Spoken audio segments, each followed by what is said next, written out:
Invasor Zim era um desenho da Nickelodeon que estreou em 2001, criado por Johnny Vasquez. A premissa do desenho era de um alienígena, Zim, que vinha do planeta Irk, mas ele era tão insuportável e destrutível, no caso, ele quase destruiu o planeta inteiro dele, que seus chamados Altíssimos, os líderes da sua raça alienígena Irken, mandaram ele em uma falsa missão de conquistar e destruir a Terra, somente para tê-lo longe de si, como se fosse uma grande pegadinha. Porém, o Zim é tão burro que todas as tentativas dele de tomar a Terra e subjugar a raça humana são frustradas pelos próprios erros ou pelos erros de mau funcionamento do seu robô de estimação, Gir. Mas quando finalmente seus planos estão para dar certo, mais uma vez as tentativas são frustradas por um humano chamado Gibi. Sim, todos os personagens desse desenho têm só 3 letras no nome, que é um investigador paranormal, e um dos poucos humanos que não é burro o suficiente para cair no disfarce de humano do Zim. Outro humano que não cai em seu disfarce é a Gas, irmã do Gibi, apesar que ela sabe que o Zim é muito burro e não conseguiria dominar a Terra sozinho. Ela só se importa mesmo caso ele interrompa seu videogame. Invasor Zim era uma série destinada ao público infantil, acabando por atrair ao público adolescente e adulto.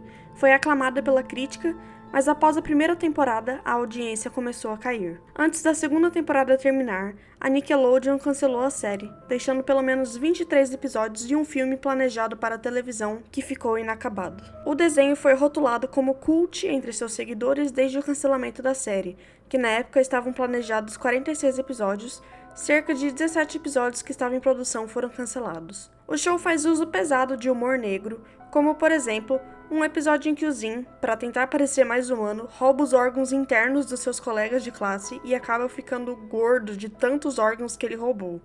Sério, como isso era considerado para crianças? Após essa introdução, vou apresentar os personagens de uma forma melhor para depois discutir mais sobre o desenho e todas as suas subculturas, e o motivo dele ser considerado cult. Zim é um alienígena Irken pequeno, talvez um dos menores da sua raça. Ao menos no desenho, ele é sempre mais baixinho que os outros. Ele é sempre rude e mal-humorado e acredita ser um invasor nato, por mais que ele acabe destruindo mais a si mesmo do que qualquer coisa. Os Altíssimos, seus líderes, enviaram ele para a Terra por acreditar que o planeta nem existia e que seria engraçado mandar o Zim numa missão impossível. Apesar de ser o protagonista, Zim é moralmente e eticamente um vilão, apesar de ocasionalmente demonstrar algum tipo de gentileza para alguns outros personagens, como Gir. Ele tem sua aparência normal de alien e sua aparência de quando finge ser um humano, dizendo que sua pele verde é por um problema de saúde, o que surpreendentemente consegue convencer as pessoas ao seu redor. Gir é o robô auxiliar de Zim, uma unidade padrão supridora de informações. Porém, em sua construção, os Altíssimos manipularam seu cérebro, mandando um robô meio que defeituoso e com a personalidade bobinha e silly, fazendo ele ser alegre e completamente atrapalhado, sempre acabando com os planos do Zim. Ele é apaixonado por seu porquinho de pelúcia, esquilos, waffles, biscoitos e geralmente é visto fantasiado de cachorro verde, para não levantar suspeitas dos humanos. Gibi Membrana é o principal herói e antagonista da franquia Invasor Zim. Ele é um garoto excêntrico e obcecado com o paranormal em geral. É o irmão mais velho de Gas Membrana, filho de Professor Membrana e o maior inimigo de Zim na Terra. Todos acham que ele é louco e vive surtando pelas ruas. Ele também tem um cabeção e vive sendo zoado por todo mundo da turma, ou temido pelos mesmos por acharem que ele é doido da cabeça por sempre estar falando do paranormal como se fosse real. Apesar de mostrar-se como um incômodo para Zim, frequentemente também age de forma egoísta e egocêntrica. Sua excepcional inteligência e determinação fazem Gibi diferenciar-se de seus colegas de escola. Gibi também continua pesquisando sobre o paranormal, apesar de ser ridicularizado por seus colegas e familiares por causa disso. Ele se considera o único defensor da Terra contra os planos de conquista de Zim, e com razão. Ele é de fato o único que sabe e se importa que Zim seja um invasor Irken planejando a destruição do mundo. Irmã de Gibi, sempre ocupada demais com seu videogame para se importar com qualquer coisa que acontece à sua volta. Apesar disso, parece ser muito mais inteligente que o próprio Gibi. Embora conheça a verdadeira identidade de Zim, não se esforça para lutar contra ele, pois o considera idiota demais para ser uma ameaça. Gas é mais conhecida por sua natureza temperamental, assustadora, sombria, cínica e antissocial, além de sua obsessão por pizza e videogame. Seu relacionamento com o Gibby é a dinâmica típica de irmãos. Brigam frequentemente, mas possuem consideração o suficiente um pelo outro. Ela tinha uma aparência meio gótica, mas que infelizmente foi mudada nas comics e no filme novo, porque não era a aparência que o criador queria que ela tivesse. E eu digo infelizmente porque o design era simplesmente muito foda. Pai de Gibby DeGuess. É um cientista com tecnologias bem avançadas, mas mesmo sendo tão inteligente e tendo tantas experiências, não acredita em Gibby sobre Zin ser um alienígena. Ele criou Gibby Guess com seu próprio DNA, por isso eles não têm mãe, fazendo com que eles sejam basicamente clones de si mesmo, o que explicaria porque os dois são bem inteligentes.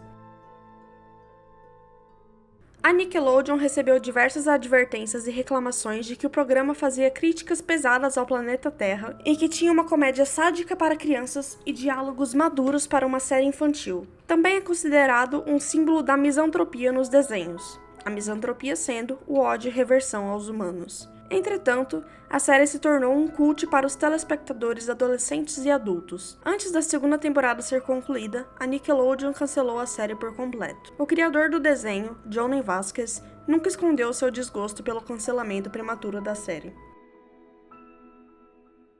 Após o cancelamento do desenho pela Nickelodeon, Vasquez continua a história, desta vez de maneira contínua, por meio de quadrinhos. A publicação começou oficialmente em julho de 2015 e terminou em 5 de abril de 2021. No entanto, Johnny mencionou que mais histórias em quadrinhos podem ser lançadas no futuro. Talvez não seja tão reconhecido aqui no Brasil, mas na gringa, o desenho é considerado cult e é amado principalmente por pessoas da cultura emo e alternativa. Quando fui pesquisar sobre isso, me apareceu esse post no Reddit, que contém algumas respostas do porquê isso acontece. Algumas pessoas dizem que não tem motivo em específico, dizendo que é só porque é algo aleatório e é um desenho bem controverso e perturbador. Outra resposta, em outro fórum, é que a loja que normalmente pessoas emo e góticas compram na gringa, a Hot Topic, não para de vender produtos de Invasorzinho. O que é uma ótima sugestão. Mas eu curti bastante dessa resposta do user Mr. Depleton. Zin é um desenho animado surpreendentemente bem escrito, produzido durante o auge da programação da Nickelodeon. Ele consegue manter um charme típico da Pixar, com as crianças se divertindo com personagens aleatórios e excêntricos como Gir, enquanto os espectadores mais velhos se interessam pelos comentários sociais sinistros, pessimistas e violentos. Portanto, a resposta é dupla.